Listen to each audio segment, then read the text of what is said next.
And we are live, gentlemen. Welcome back to the Mecca of Banter podcast, the podcast where, you know what, we just keep getting better, fellas. Every episode is a learning experience, and we just keep getting better. We are coming off of opening weekend of the Premier League, which we have been looking forward to for a long time. And we have a lot of juicy games to recap from this weekend. So without further ado, I am this week's host, Henry Wind. You can find me on Twitter at Henry Wind. And I'll say it like I say every single week. It is a great week to be a Manchester United fan. I'll talk about it as many times as it takes today, fellas. Great week to be a Manchester United fan. I can't wait to talk about the game. But let's see how the fellas are doing. Connor Sindobri, man, how you doing, bro? I knew that was coming. I knew it was coming. It's great to see you guys. As Hen said, great week to be a Man United fan. +3 today. And it's an even worse day to be a Liverpool fan. Like, I can't believe Butch had the audacity to show up. We personally should have rejected him from this podcast just so he could stay used to it. Pretty par for the course. Butch, you're my gaffer, bro. It's good to see you, man. It's also good to see the rest of you fellas. Good to have you. The other winner of the weekend, Lucas Winkleman. What's up, dog? What up, boys? Good to see you guys. I feel like it's been a minute since all 7 of us have been on the same pod, so it's cool to see all your faces at one time. An even better week to be a Gooner, 3 points as well. But we'll chat through all that. Like Hen said, a lot of juicy games, so let's get it. We're happy to have you, bro. For the rest of you, maybe next week you'll learn what 3 points is like. But for now, how is 1 point going for you, Andy Hoover? How's it going? I've had a lot of highs and lows as a Tottenham fan this week, but I have been freed from terrorist football after watching it for the last 4 years, and there's some really positive things that I've pulled from this draw, so we can all strap in and get into that. Stoked to talk about it. I think that it's going to be great. Butch, welcome back to the pod. As Dobes alluded to, I also can't believe you showed up. So how are you? I'm very happy to be here, guys. You know, just excited to be here with my friends and talk the beautiful game of footy. Even though we tied yesterday, it's a great day to be a Liverpool fan. I'm going to go out and say it. It's just a great day. Just got to say it. We'll come back to you, Butch, because I feel like there's a lot to be said about you.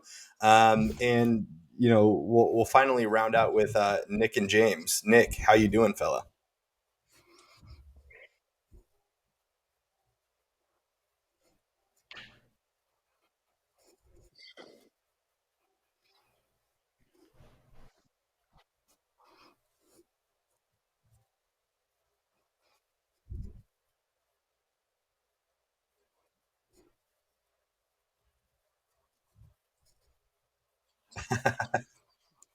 I'm It's stoked weird. for You said you were wearing the Chelsea badge this week, but every time you lean in to talk, it cuts it off from your cam. So I like it. I like it hidden. I like it hidden, but I feel like you're easing your way back into wearing the badge by wearing the shirt, but hiding it.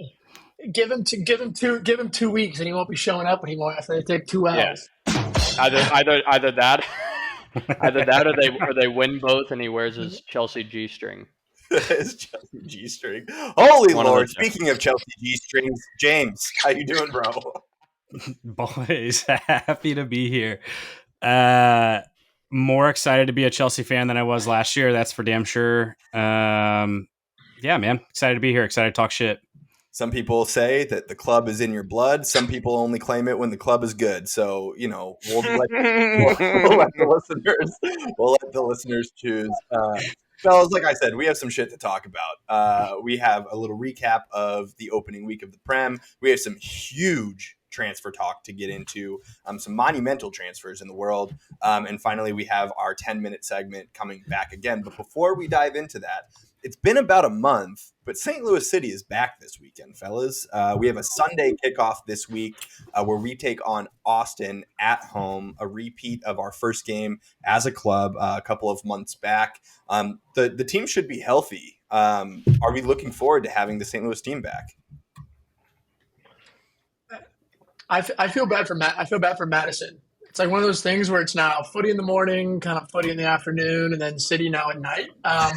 So I'm jacked for it. It's kind of be one of those the first scenarios where United and City are both playing at once. But I also think we have to think like we're coming back top of the table and pretty damn healthy. So we have Nielsen back. So I think it's one of those where we have a really good shot to sort of get ourselves to first place or at least a couple home games in the playoffs. So I'm jacked for the second half of the season. I'm so excited to see Nilsson. Like we're literally we have a whole new player that's just not played for us yet. So I'm pumped to see where he comes in. Feels like Klaus hasn't played for us either. So That's also if true. he's not if he's not dead, it'll be nice to have him back at some point. Also, speaking Later of, this like, month, early new September. players, what about that left winger or whatever that we signed? Is he like part of the team yet? Is that not a thing? Like, you know what I'm talking about? I've seen think this week in St. The Louis. Icelandic guy. Yeah. So I think it he's was visa related. I think it was what they were sorting out. I think it's this week is when he'll join the team. Gotcha. Okay. Well, we have a lot to look forward to with that. I think, yeah, getting the lads healthy. Hopefully we see a Klaus. For damn sure we'll see Nilsson. But also getting all of the rest of the guys healthy will be big again. And Austin's been up and down all season. They've gotten better since we played them. So we'll see how it goes. But gentlemen, we have opening weekend of the Prem to discuss. And let me just say, before we talk shit, because we have a lot to talk about, it is such a blessing that the Prem is back. Like, getting all pumped all day Friday to watch Man City play, waking up for the 6:30 game on Saturday, waking up early on Sunday, and just having footy all morning. It's the stuff that dreams are made of. So without further ado, Winks, your game is first. You had a 2-1 victory over Nottingham Forest. Probably an expected win from your end, but fill us in on how you felt. Yeah, not super happy about having the earliest game of the season to start. Was pretty tired waking up, but nonetheless, it was at least we scored early like we kind of did all last season. So the beginning of the game was entertaining. I don't know if you guys watched it or not, but Nottingham had a pretty good chance early on in like the first quarter of the game, really before we had any big chances. But shortly after, Gabriel Martinelli had this insane Maradona heel pass into the 6-yard box to Eddie Nketiah, and then he slotted it home. I think it tipped off one of their center backs and went past Matt Turner, which is weird to say. Kind of bittersweet that we got to play him in our first game. Always been a fan of his, and sucks to see him go. But I thought he played pretty well considering. But really want to hone in on Martinelli's little bit of skill move there. That was beautiful. Insane move. Did he mean it? It was it was gross. I think he meant it, bro. It was gross. If he meant it, it was sick. If he meant it, it was cool. If he didn't mean it, then it's a cat. Says you. But either way, that was beautiful. And then arguably even more beautiful was Saka's finish from outside the 18. Nuts. Good Lord, man.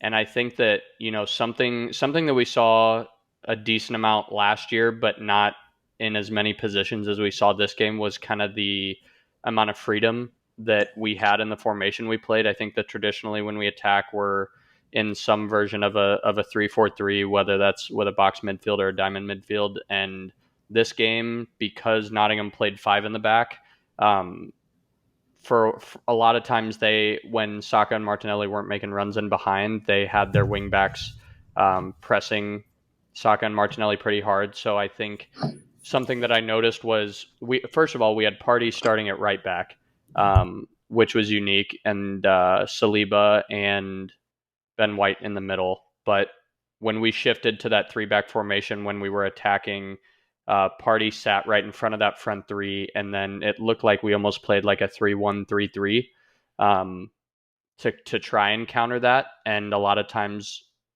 the space in this game, while Nottingham had 5 in the back, everybody else in front of them played extremely narrow. So the space was on the wings in front of our wingers. And so in that 3-1-3-3, we saw Declan Rice and Martin Odegaard swing out and spread the field wide and receive the ball there, and then go central to either Kai or Kyer Rice or whoever, and I thought that tactically, we did really well on that end. We also saw Thomas Partey rotating with Ben White, Rice rotating with Timber as our wing center backs there. But it was cool because on Saka's goal, we saw William Saliba up on the other end of the 18-yard box. So it was really cool to know that we can have all these players play different positions when we're attacking, knowing that we're going to be covered on the back end.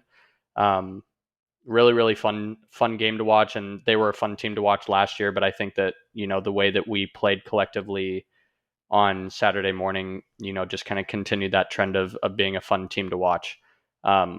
Most worried about how we continue to close out games. I think that there's still a bit of intensity that we need to provide, whether we're up 4 goals or 1 goal. Towards the end of the game, I still think we tend to get a little lackadaisical, and we saw that when Nottingham scored their third goal, or sorry, their first goal, but the third goal of the game. So I think that moving forward, obviously Timber got hurt. That sucks to see. I think, they didn't say anything specific about an ACL tear, but they said a ligament in his right knee.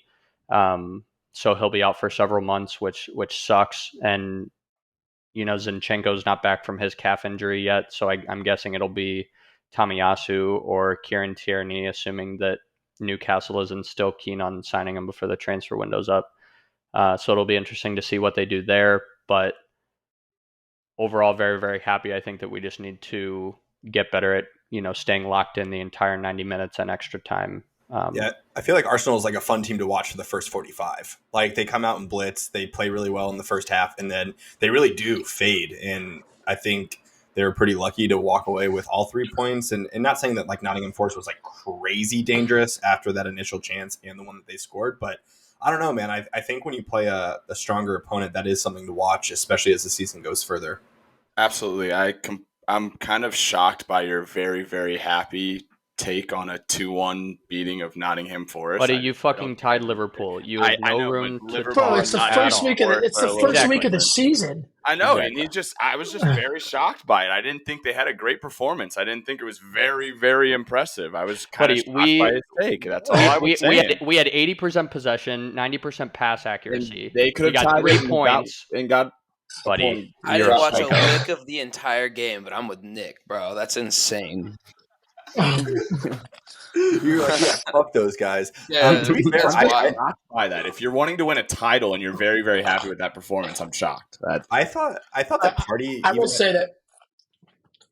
I was just going to say that I think it sucks for Timber. Like I think it really, really sucks for Timber. He's the guy that we were talking last week that he could have been my argument for signing in the season because I think he's that quality. And I think it really sucks, especially the first game. I mean, it's good. Like it's a good thing in the way that like Arsenal's not going to be as good because of it, but at the same time, like you hate to see it happen to a player of that caliber. Yeah, you don't root for those. Also, I could be capping here, but the actual like injury itself, when it happened, it looked like he was obviously shaken up, but it didn't look like he was like. Yeah, they had talked about him coming back on the second half. Yeah. And then obviously that didn't happen, but I think that they did an initial testing on him, and I guess he could walk fine, but then they did another assessment, and they were like, yeah, you're out for a while. Yeah. So super, super unlucky. But yeah, very unlucky. I think that that's going to be the name of the game across the board this season is, like every season, how healthy can these top guys stay? And then on top of that, how deep, are a lot of our teams in positions like that. But yeah, we'll see. I think the name of the game for Arsenal this season is going to be patience. Teams are going to sit in a low block against them, and it's how patient can they be throughout the game. They like to blitz right off the bat, and if they don't break a team down in the first 15 minutes, can they still be patient to continue to break teams down and maybe do it in the 60th versus earlier in the game? So congrats on all 3 points. I know that not everyone gets to experience 3 points in an opening game of the season, so I just want to give credit where credit's due and say it feels nice to have some company in there. So Tottenham Brentford. Grow up. What? Tottenham Brentford. They got a Harry Kane-less Tottenham And as you alluded to earlier, a non-terrace football Tottenham. The boys looked fun to watch. It might be reverse terrorism. Like it's like self-sabotage. It's so fun. Which it might be. I'm still trying to. You guys like Winks was just talking about tactically how the shape changed with everything with Arsenal. I'm still trying to figure out how we play and what the positions are that these players are taking up. But aside from that, yeah, they had like 70% possessions, the most they've had ever in the Premier League ever. Matters his class. Like the guy, that ball was insane. The ball was insane. He does it, 4 times out of 5. Everything went through him. Like they said it in the commentary, but like all offensive threats at all, he had his blueprint on it. So that's super fun. I would have enjoyed him and Harry Kane as a partnership, but that isn't going to happen. So it's like Sonny's team. I think my biggest concerns are the wingers, how they're able to actually get involved, and Sonny in general. I'm worried about the guy. I need some more form from him. He was named club captain, so I'm assuming that means he's going to play a lot. That's a call that I agree with, but didn't happen with Harry Maguire though, so you never know. It's a good point. But yeah, I thought Basuma was unbelievable. I have a new agenda. Yeah, he was class. You guys are gonna hear about this all year. This guy is insane. He's Brighton's original best midfielder. We're forgetting that he was purchased for 40 million not even 2 years ago. So, need to throw that stat out before we even talk about the Caicedo drama. But he had 138 touches. He was dispossessed 0 times. He had 5 out of 6 completed dribbles.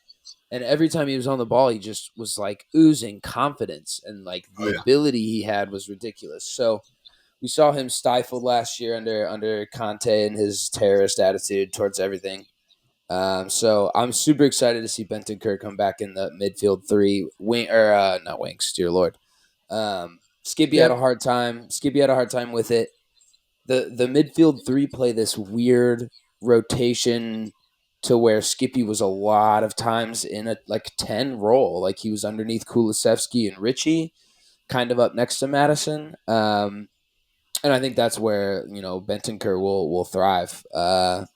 Emerson and Destiny Udogie, very high on that kid.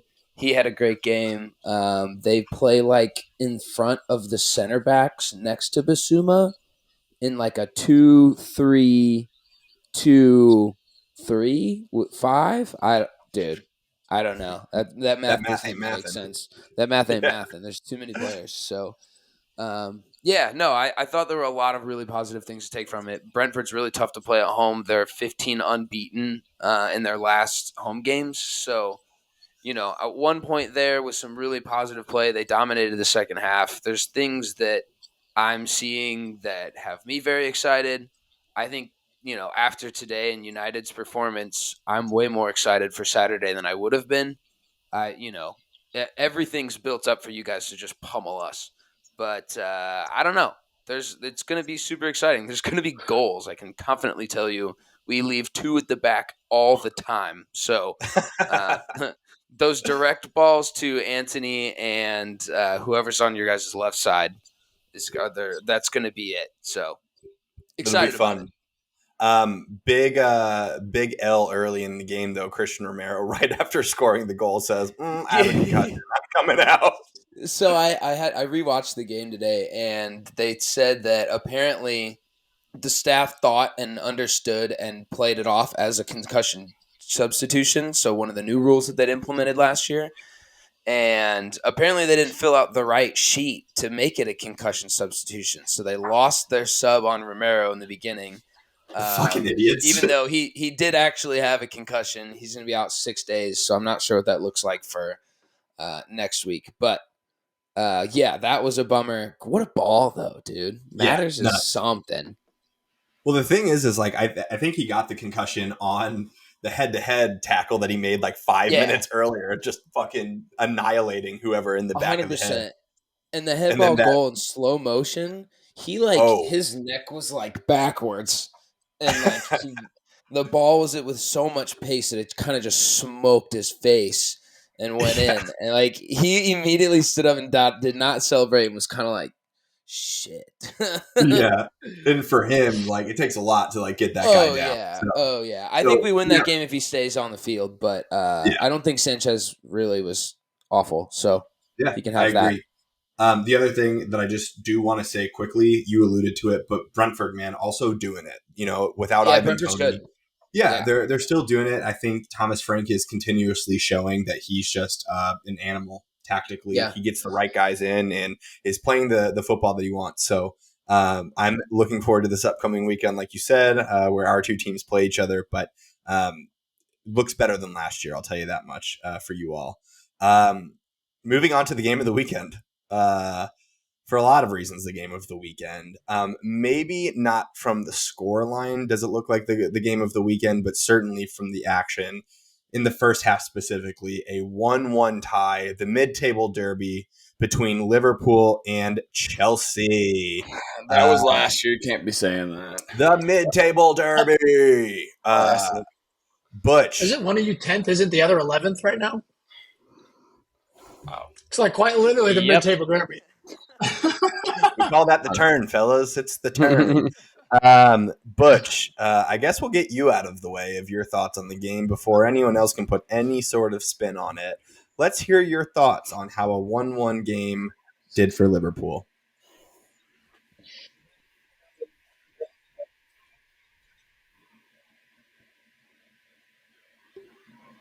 Well, no way. He's going to put it right to the side. Yeah, he's going to put it right to the side so much that he's going to get that.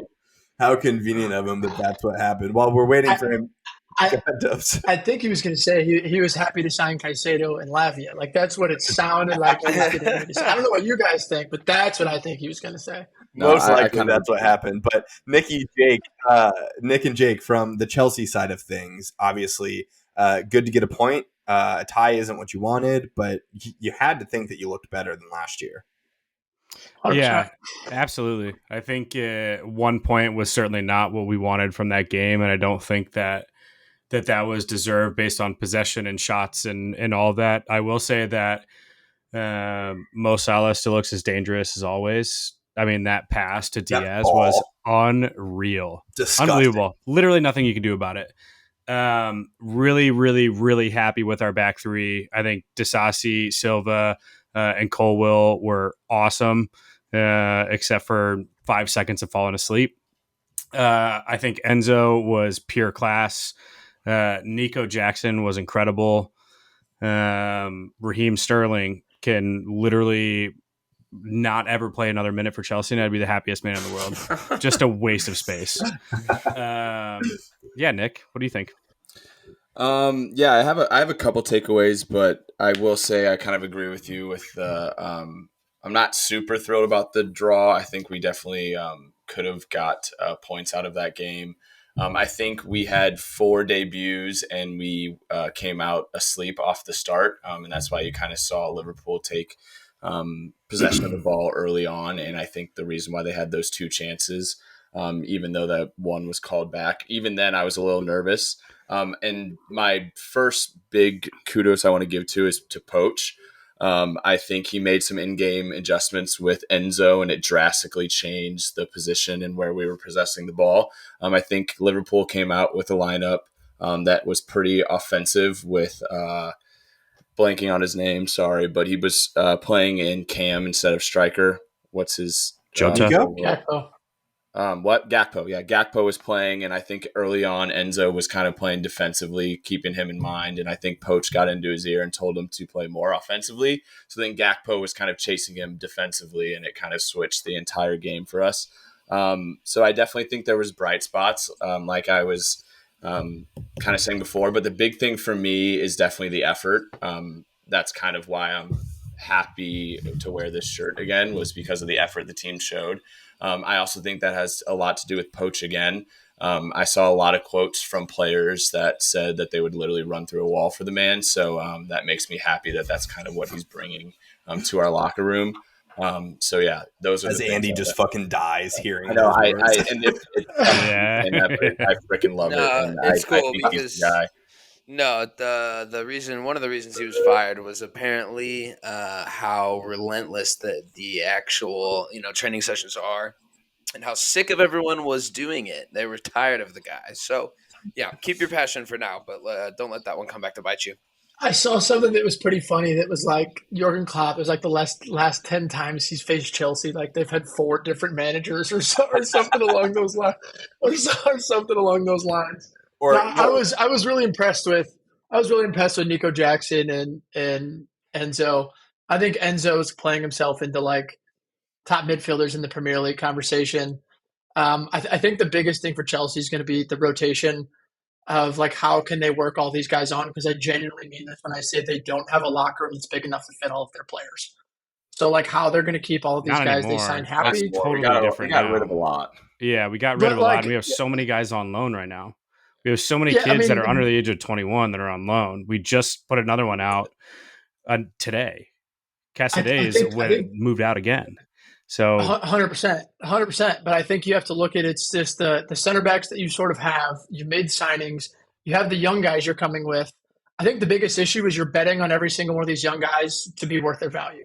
absolutely, Like, you know, 100%. I agree. So that and I'm okay with that. that's why it's like that's why it's such a high risk sort of like way to do it. But like long term, if you win a couple titles, it's 100% worth it. I Yeah. think the biggest thing is allowing those young players to develop while also still continuing to win games. Well, it's I like Carney Chukwuemeka, like it played last game, and I don't think he plays for another 10 games. You know what I mean? Like might play against Luton in 2 games, but apart from that, like now with Caicedo and the imminent signing of Lavia, like I think it makes it really tough for some of these other guys to get in. I think it makes it tough for Conor Gallagher to get in. So it's like, is that going to be more money in our pocket for that? I don't know. I think it's if I could go on paper and say that I have Enzo, Caicedo, and Lavia starting every game in our midfield with our back 3 and Chilwell and James on the side, I think we have a pretty good chance of being a pretty dominant team. What No, actually that's what spot actually on. happened with Reese? I think they said Nothing. it was He's precautionary. tired. Yeah, I No, think he they said he said was it was tired. precautionary. Yeah. I never saw anything after the game, and obviously we were talking Yeah, shit as soon as he Poch- went off. Yeah, Poch came out and said it was just tired. That's all it was. I also think piggybacking off what Dobes was saying, because I completely agree about Enzo. I think he's going to continue to be a class midfielder for us and in the Premier League for years to come. I think Caicedo signing is just going to It's going to make him so amplify much better. him even more, Yeah. because I think he's going to have a lot more freedom now, and I'm super excited.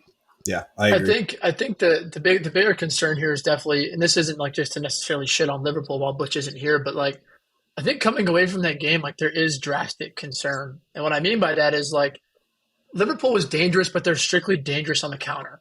And like you take that the Chelsea team, what Chelsea team's going to be a month from now, like that's not a 1-1 game. Like you put them up against the midfield that can keep the ball and that can defend halfway decent, like it sort of takes the way that they play out of the game. So I think that's the biggest concern is like they're forced to play Gakpo at the 10 because they didn't have anybody else to genuinely play there right now.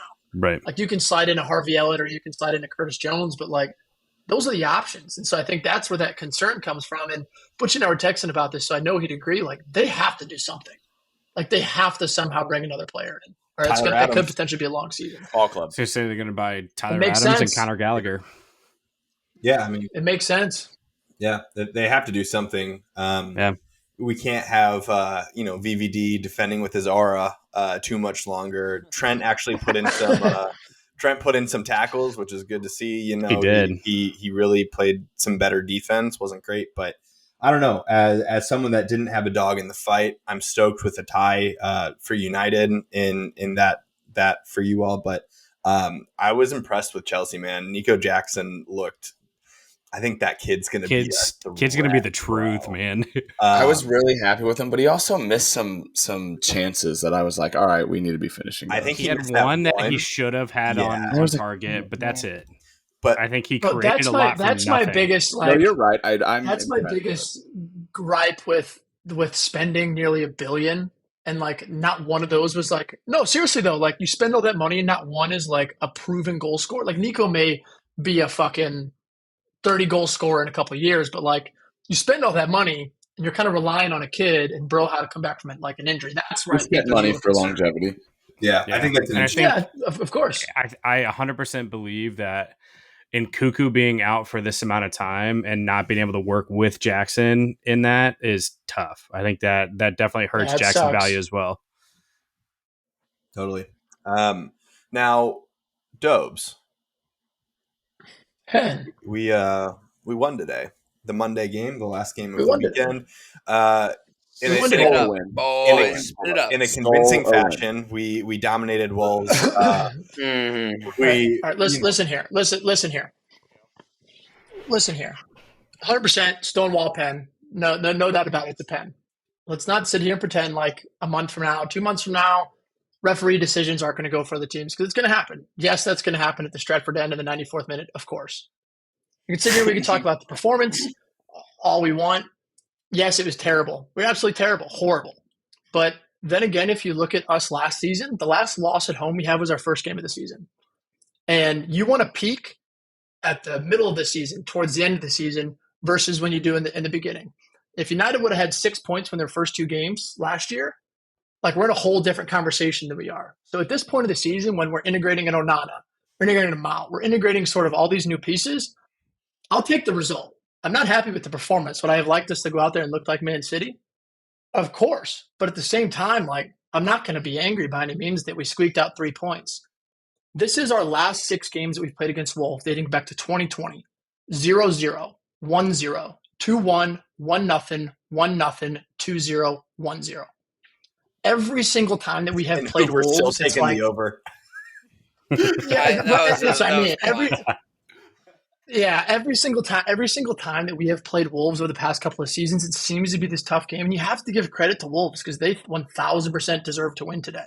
They probably could have won 3 or 4-0 if they would have converted their chances. But at the same time, I'm going to sit here and complain about the fact that like we had a bad performance and we came away with 3 points. Like absolutely not. Like there's a lot of things that we need to improve on. Our midfield needs to be better.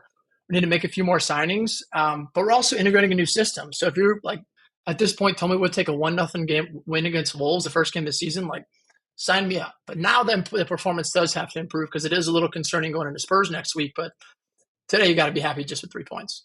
I'm just shocked with all the money you spent this transfer window that you didn't buy a proven goal scorer.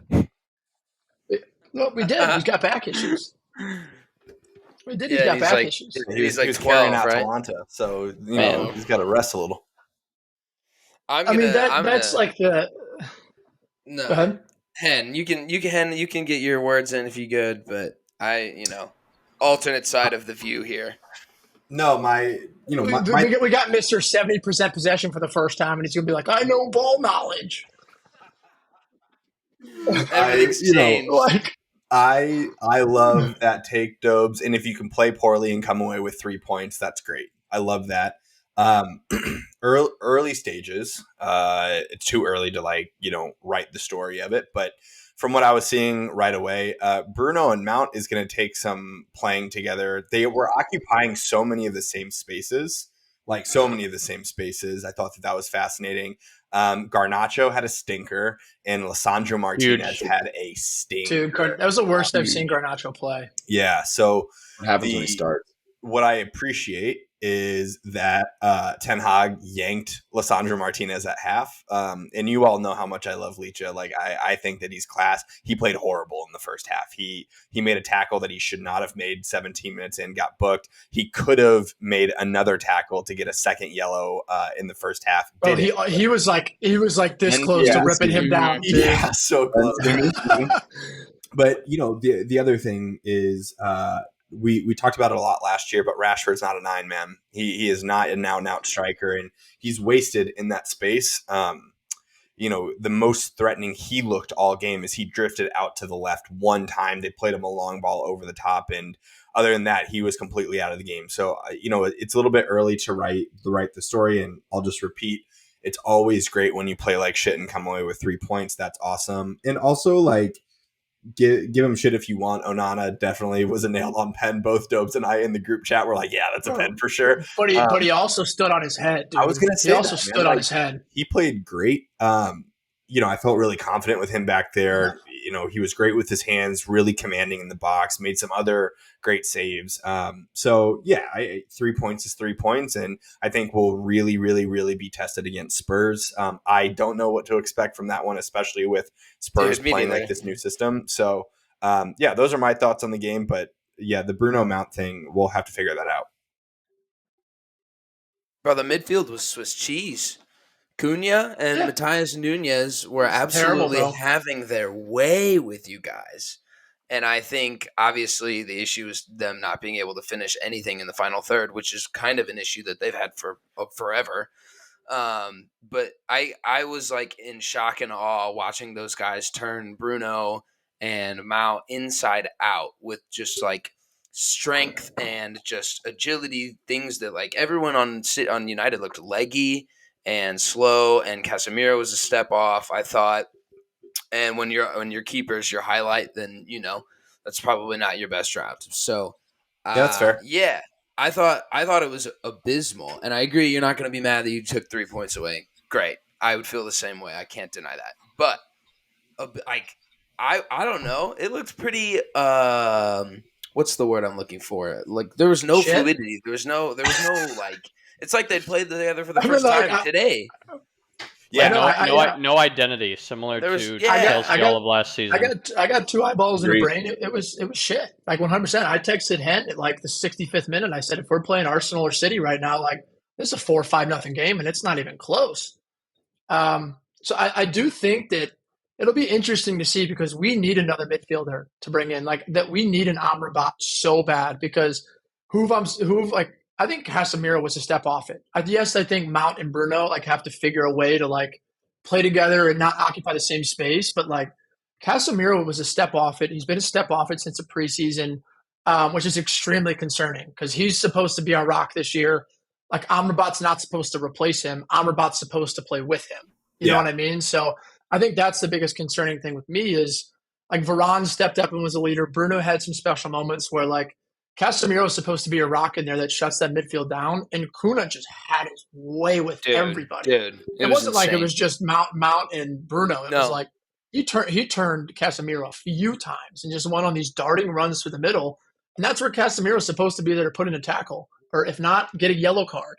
There's a few times where he even like missed the tackle to try to get a yellow card, and that's just you know what I mean. It was just that's where it's extremely concerning,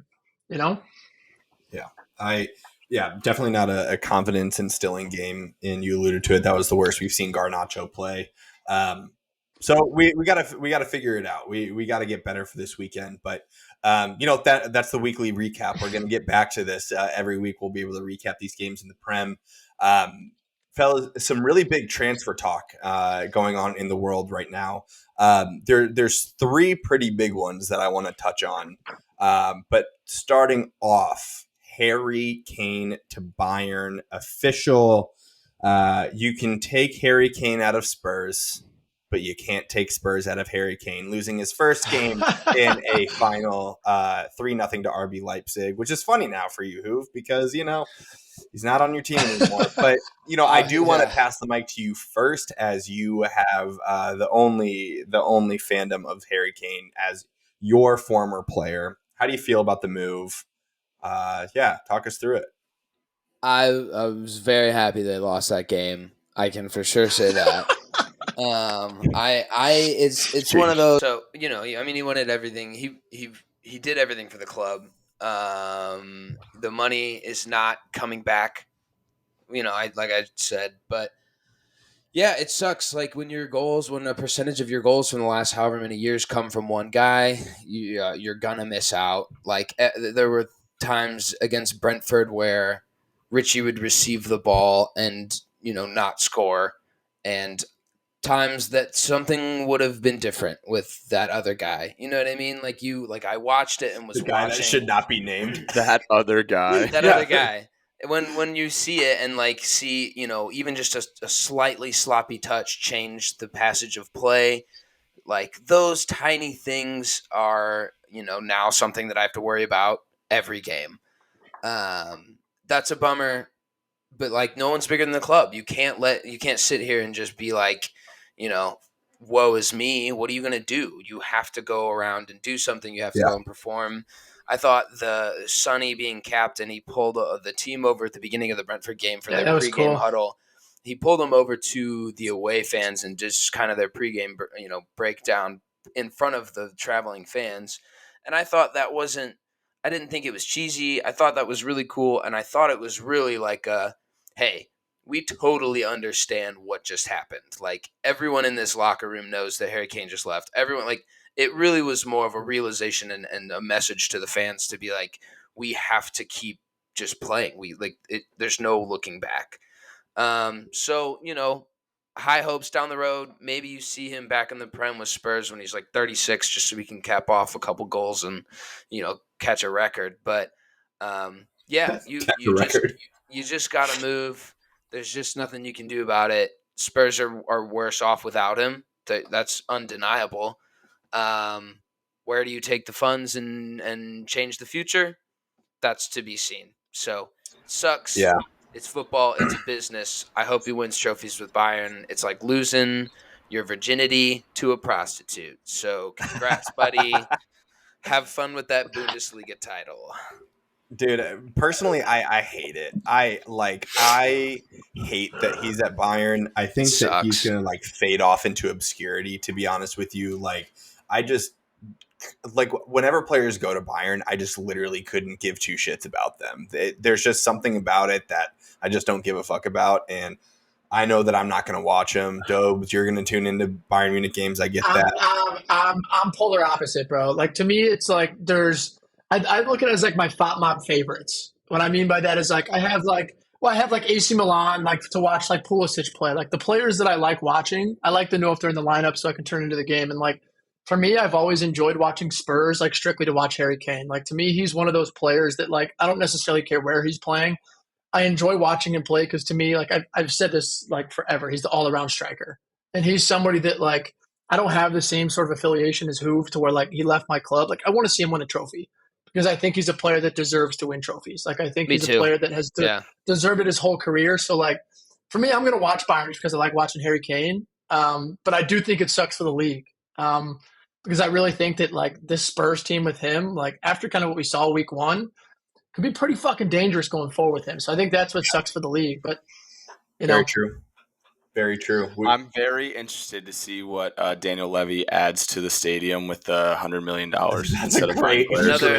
Another Beyonce tour. Yeah, you'll probably get another F1 track.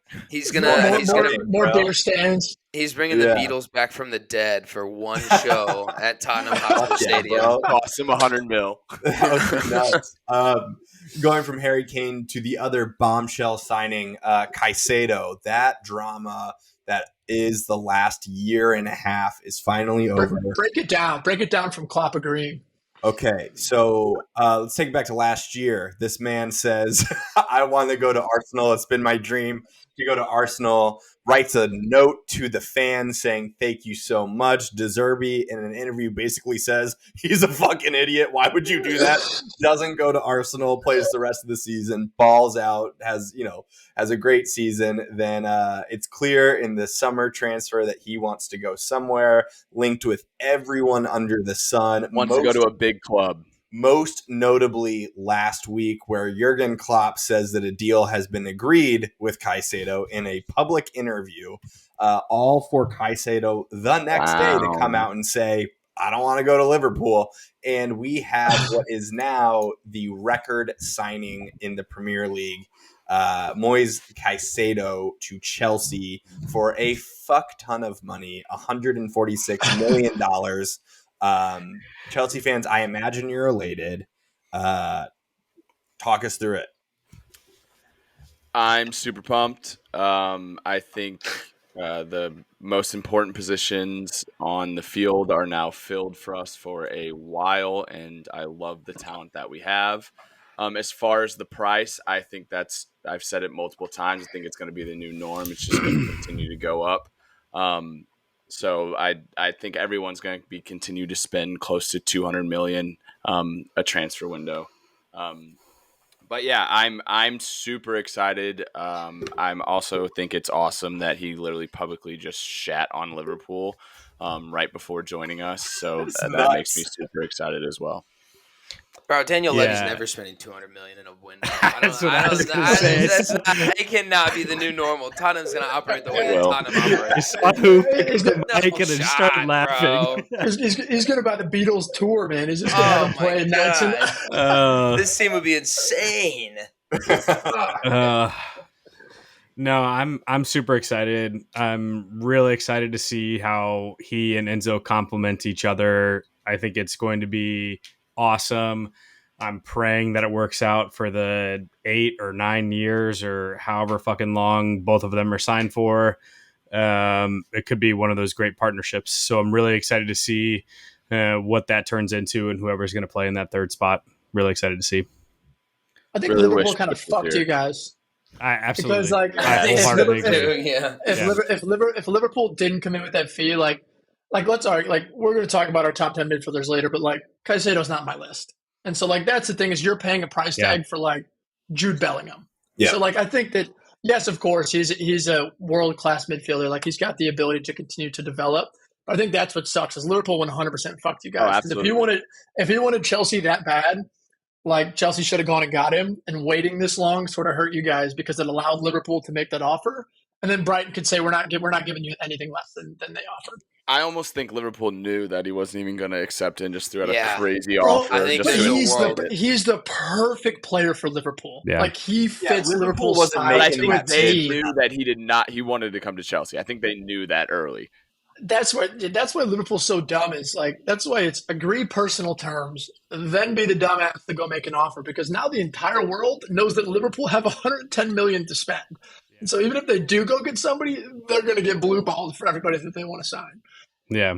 I Absolutely. personally, I can't believe that Klopp did that, and not just because of the banter, but Klopp is a senior manager, bro. He like you don't do that. That is such Past a the bad, 7th year, man. like He's so ass now. so in the last couple of months, Liverpool have been all out that they have signed Jude Bellingham, they've signed Mason Mount, and now they've signed Casado, and they haven't gotten any of them.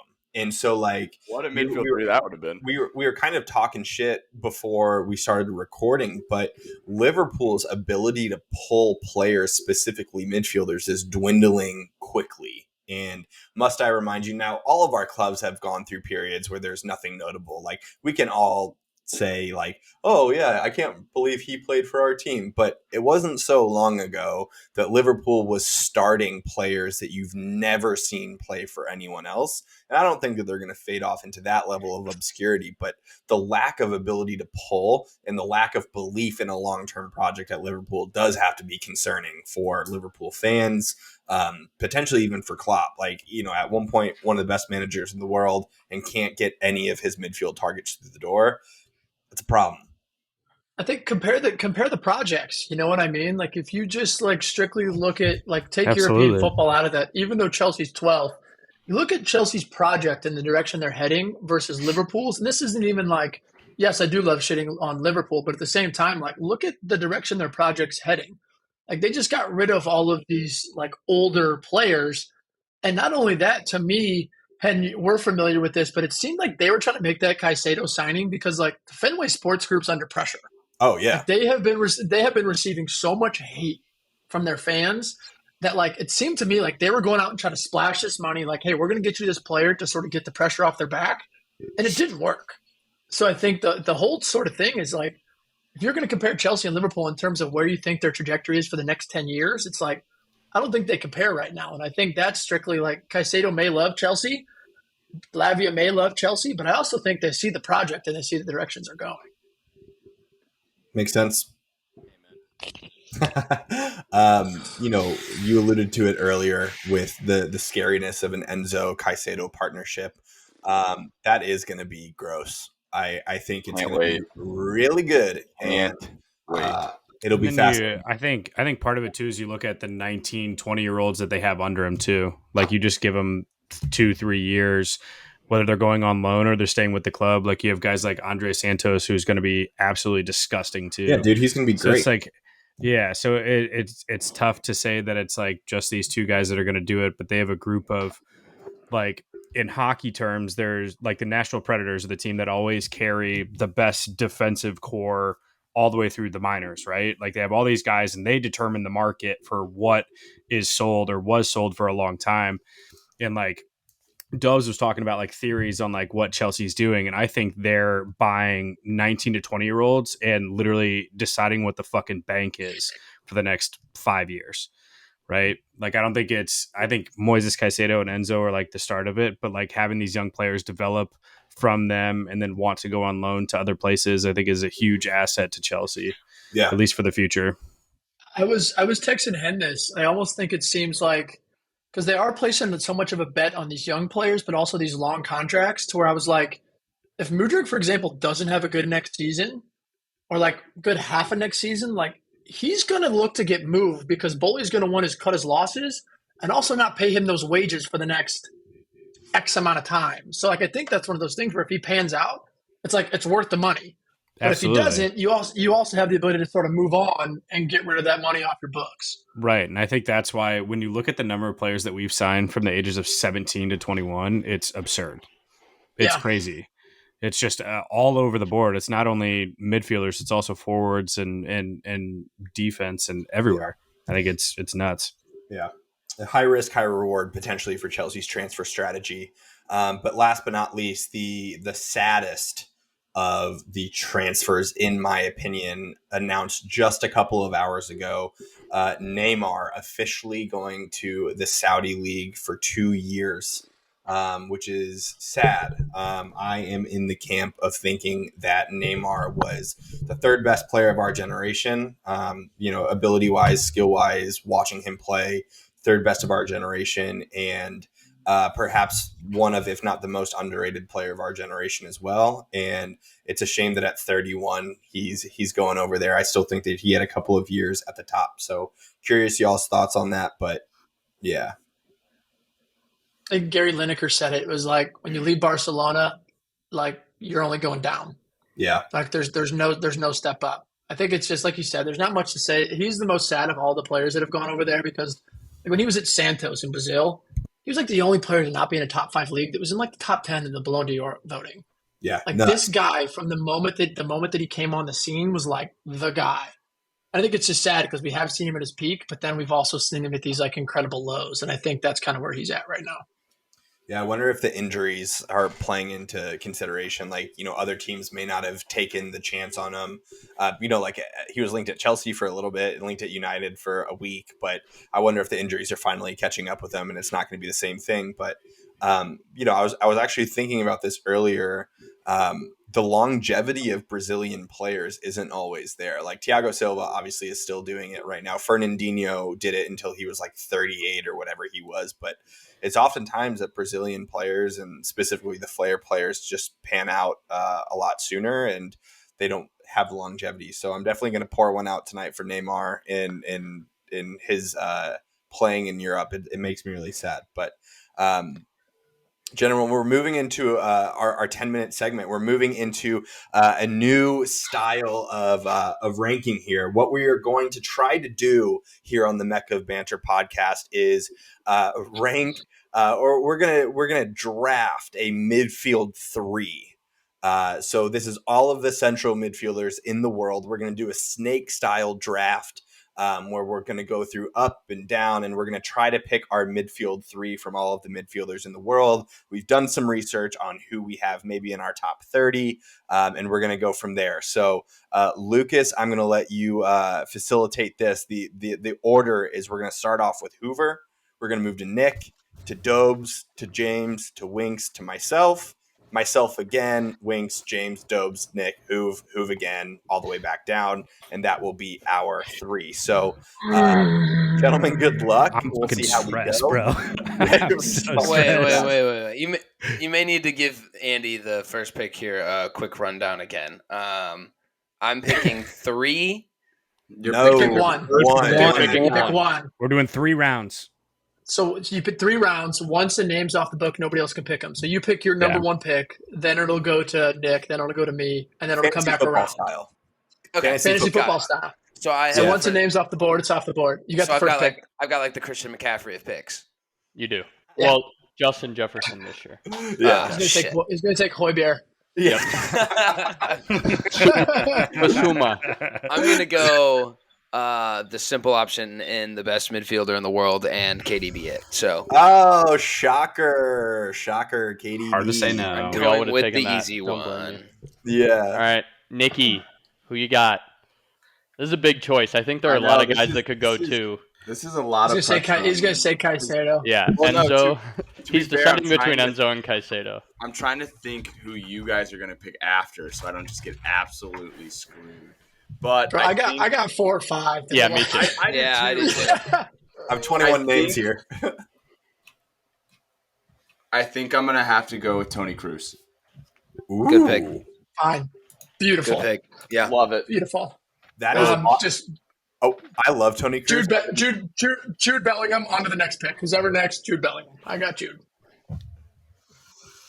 Jude, yeah. Jude knows. All right, James. Jude knows. This is where it's tough for me. I think, man,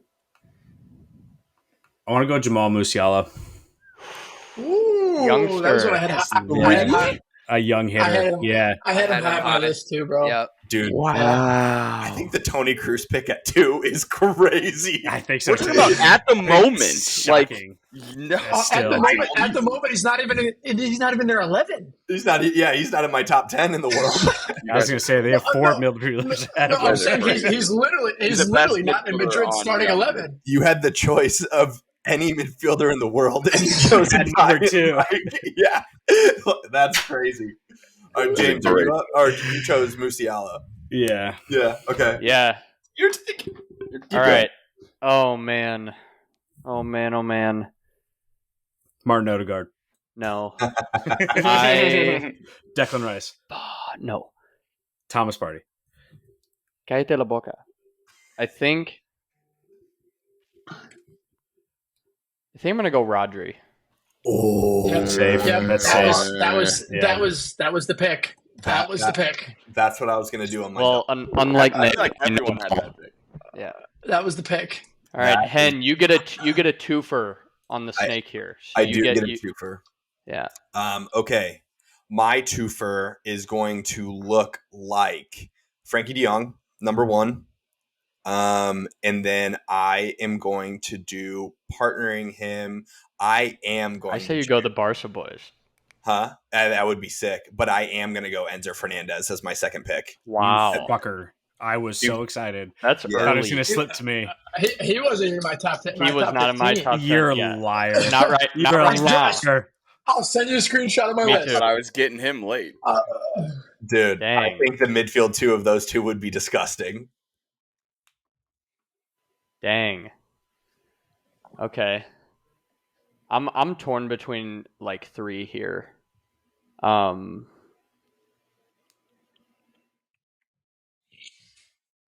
But I think I am gonna go Pedri here. My only That's what I qualm was with gonna Pedri, like, I think this is a really big year for him. Obviously, he's still 20 years old. He's so young. He's gotten injured a lot in the last 2 seasons. He's missed a lot of football. So I think that this will be a pivotal year for him if he can stay healthy all season. But I don't hate that pick. He was on my list too, a short list. Yeah.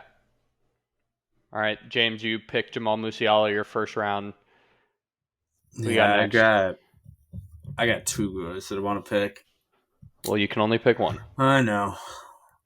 I'm gonna go Camavinga. I think he provides more. Bastard.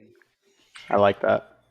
He provides so much value. Can play multiple positions. Multifaceted player. Big fan. It's a great pick. So I have the best young midfielder in the world, and I'm going to pair. He needs a veteran presence. He needs somebody that has been there. Maybe probably just won a treble. I'm going to go Gundogan. I'm going to go Gundogan. Gundogan. God, I'm that's gonna- where I was going. I'm going to go with Silky Ilky. I genuinely think that he's going to he should start at Barcelona. Like we know that he has sort of every different aspect to his game. Not only that, I really just think that his leadership qualities is going to, this midfield three, him and Jude, he's going to sort of just give Jude the reins a little bit. In a few years, he's going to take it over, and Ilke's gonna retire. So, Can I give you a Mecca hot take right now? sure. I think Gundogan's overrated. I think You're That's an a idiot. hot take. That is I such think- a hot take. I think That's You're a an hot take. idiot. I think Yeah. Gundogan has popped You, up you, in a couple You know what? positions over the last 3 seasons where you see him as like he scored that goal 2 seasons ago to clinch like the title win. He scored like a couple of big goals and like He's the treble got the winning clutch. He's got the clutch factor. thing. Those are you clutch remember- factor. Is on top and how good he you is. remember that little like 3 months where KDB got hurt and everybody said that City wasn't going to win the league?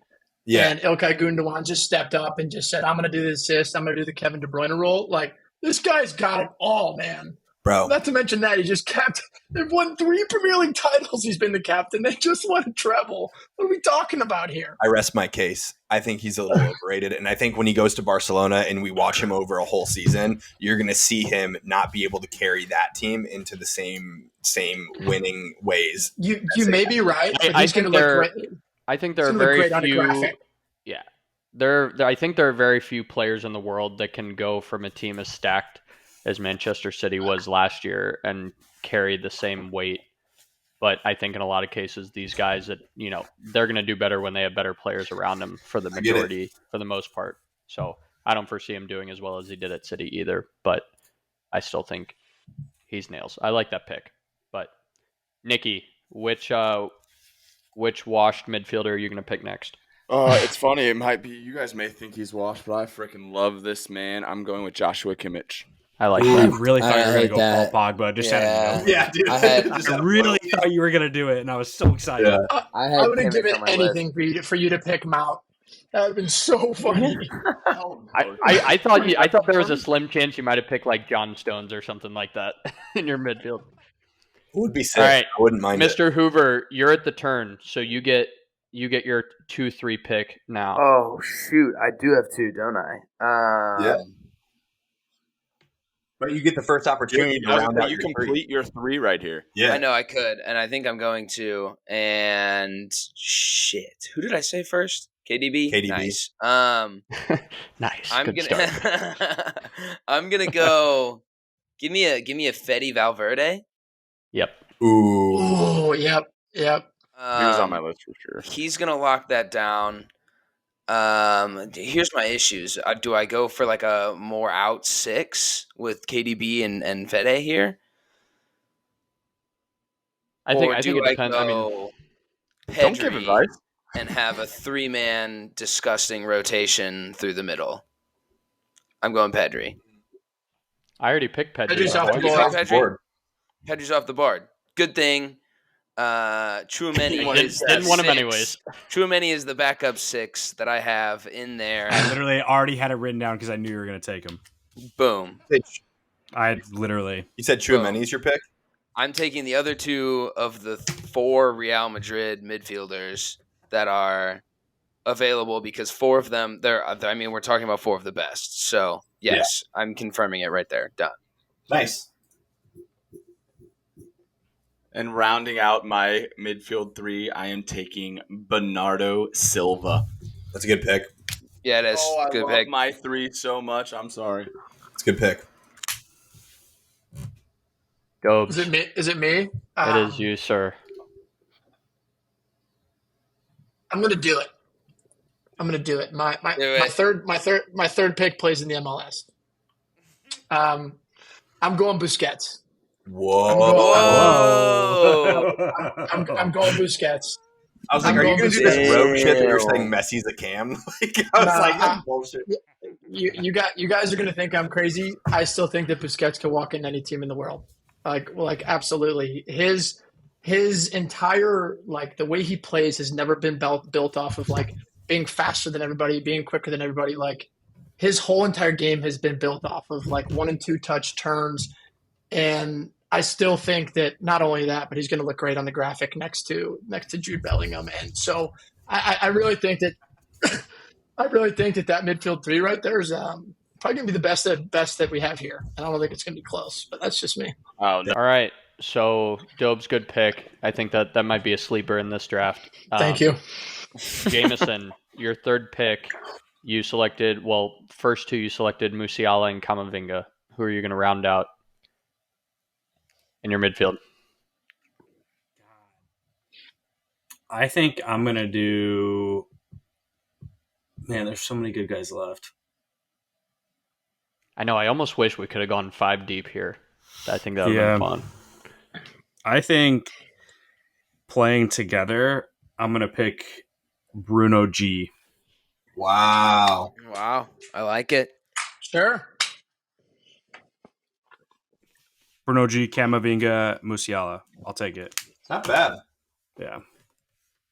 Personally, I feel like there are several midfielders on the board that are better than Kamavinga and Bruno G still. I do too. I'm a little surprised that there's some of these people haven't gotten picked yet. I know, Yeah. same. I know, and knowing that there's so many good players left, I am so torn whether to round out. I mean, I guess I could really round out with any Cam still on the board. What two do you have right now, Winks? I picked Rodri and Pedri. Okay. Gross. So I gotta find. That's gross. I gotta find gross, yeah. somebody that ends in an I. Can anybody help me find? What are you missing? You're missing an attacking midfielder? Yeah, man. And so Bruno Fernandes, Odegaard are still available. Yeah. Shit. Pick your poison, dog. I know. Verratti, Thomas Muller. Yeah, Gavi, When you put your nuts on the scale, does the needle move? it does, and I'm gonna go with my boy Martin Odegaard here. He just threw the draft. No way. You had a chance of winning, and now it's gone. Nick, you lost as soon as you picked Tony Cruz. So at all. We'll see about I was that. like, See, what the hell? Tony, Yeah. again, Tony Cruz will plan a graphic, 100%. You guys are crazy. For me to join Frankie De Jong, my ball carrying midfielder, and Enzo Fernandez, my guy doing the dirty work and breaking lines, I am going to have Bruno Fernandes, which those three together are going to be a disaster to play against. They're going to run everywhere. They're going to press a ton. And that is a hell of a three. I would love that.